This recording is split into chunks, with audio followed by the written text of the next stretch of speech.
آپ کو ایک حیرت انگیز بات بتاؤ، اور ہم نے اپنے مطالعہ کرنے کے بعد ہم یہاں پر ریسرچ کو روک چکے ہیں کہ کس قوم میں نبی آیا ہے یا نہیں آیا، اس کی اگر فرق کرنا ہو نا تو وہاں 3 چیزیں دیکھنی پڑے گی آپ کو۔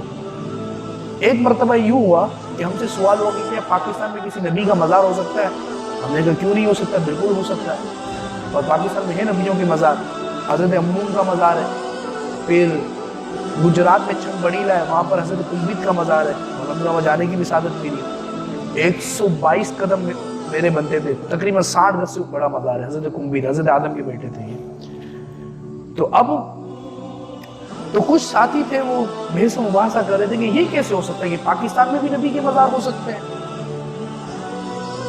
تو ہم نے پوری تاریخ پڑھنے کے بعد 3 چیزوں پر اکتفا کیا کہ جس جگہ پر یہ 3 چیزیں ہوگی وہاں پر اللہ کا نبی ضرور آیا ہے۔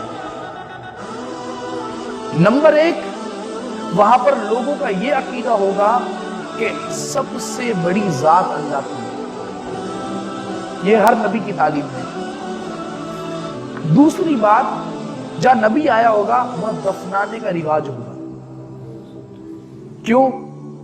عیسائیوں کو لے لو، وہ بھی دفناتے کیونکہ ان پر بھی نبی آیا، یہودی بھی دفناتے ان پر بھی نبی آیا، تو جو دفنانے کا رواج رکھتے ہوں گے وہاں پر بھی ضرور نبی آیا ہوگا۔ یہ 2 بات۔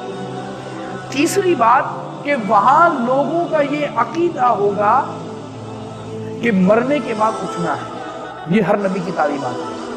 یہ 3 چیزیں ایسی ہیں کہ جو ہر نبی کی تعلیمات میں کامن رہی، تو وہاں پر جہاں پر یہ چیزیں ہو وہاں پر اللہ کا نبی ضرور تشریف لایا ہوگا۔